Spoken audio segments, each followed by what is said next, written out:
ये राय दुरुस्त आए।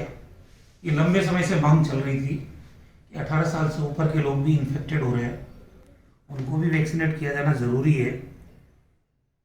सवाल ये है कि कंट्री के अंदर वैक्सीन का प्रोडक्शन कितना है और बेनिफिशरी कितने हैं। ये आंकड़ा आज देश के किसी राज्य के पास नहीं है, और जितना प्रोडक्शन हो रहा है उसका कितना भारत सरकार ने एक्सपोर्ट किया है, कितना प्राइवेट सेक्टर को दिया है और कितना सरकारों को दिया है।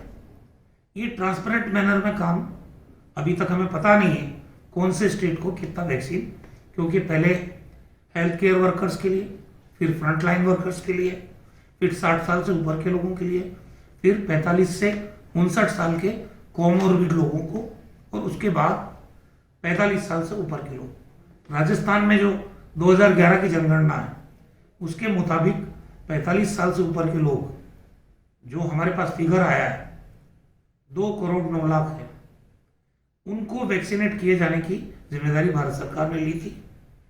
उसमें से अभी भी अधिकांश लोग वैक्सीनेट किए जाने के इंतजार में है। हमने स्टोरेज कैपेसिटी डेवलप की, स्टेट लेवल पे, डिविजनल लेवल पे, डिस्ट्रिक्ट लेवल पे कोल्ड चेन पॉइंट डेवलप किए, सारी चीज तैयारी थी। बम्पर स्टॉक हमको दिया जाता, हम उसका स्टोरेज कर लेते। सवाल यह है कि जब 5,80,000 लोगों को हम वैक्सीनेट किया हमने एक दिन में, और पूरे कंट्री में सबसे अच्छा वैक्सीनेशन का ड्राइव राजस्थान ने चलाया। हम 1 करोड़ 8 लाख लोगों को वैक्सीनेट अब तक कर चुके हैं। हमको जब हमारे पास 1 लाख वैक्सीन रह गई तो वैक्सीन के ड्राइव को बंद करना पड़ा, बोर्ड लगाने पड़े कि हमारे पास वैक्सीन नहीं है। भारत सरकार की बात की गई, मुख्यमंत्री जी ने प्रधानमंत्री जी से को चिट्ठी लिखी, मैंने केंद्रीय चिकित्सा मंत्री को चिट्ठी लिखी, हमारे सीएस ने कैबिनेट सेक्रेटरी को लिखी। उसके बाद उन्होंने 10 लाख पहले भेजी और 4 लाख बाद में भेजी। ये भी 2 दिन की है। हमारी कैपेसिटी 7 लाख लोगों को पर डे लगाने की है। अब तो इन्होंने जो 18 साल के ऊपर के लोगों की जिम्मेदारी है राज्य सरकारों पर डाल दी है, तो ये तो सबसे बड़ा तबका है पूरी पॉपुलेशन का। इसके बेनिफिशरीज की संख्या सबसे ज्यादा है। कोई बात नहीं, राज्यों पे डाली, अच्छी बात है, लेकिन सवाल यह है कि वैक्सीन अवेलेबल कितनी है। अगर राज्य इसका वित्तीय भार सहन करने को तैयार भी हो तो जितने बेनिफिशरी स्टेट में है उनके लिए वैक्सीन की अवेलेबिलिटी कौन सुनिश्चित करेगा और टाइम बाउंड करेगा कि नहीं करेगा, क्योंकि वरना ये इश्यू बनेगा आने वाले समय में कि हमने राज्यों पे छोड़ा, राज्य इस कैटेगरी के लोगों को वैक्सीनेट करने में असफल रहे।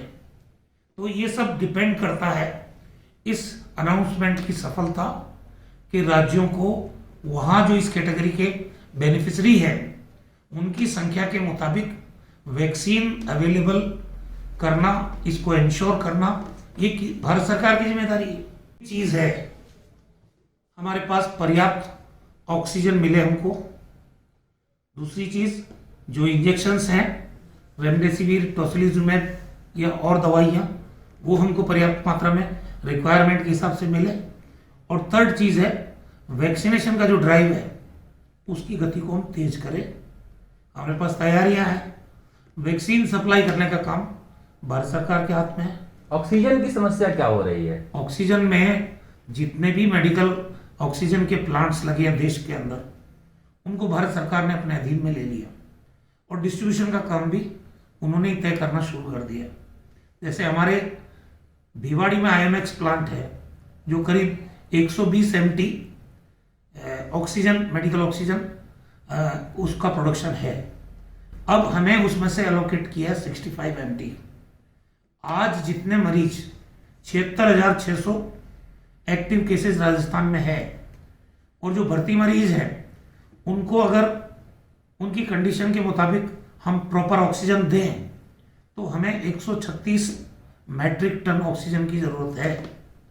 बदले में हमको 65 MT मिल रहा है, और जो कोटा निर्धारित किया है भारत सरकार ने उसमें गुजरात के लिए 900 MT, 300 उनकी और रिक्वायरमेंट बताई, मतलब 1200 मैट्रिक टन, और राजस्थान के लिए 124 मैट्रिक टन उसमें से भी सप्लाई 65 मेट्रिक टन हो रही है। कल हमको बताया जामनगर से 35 मेट्रिक टन और दे देंगे, लेकिन उसकी ट्रांसपोर्टेशन की और जो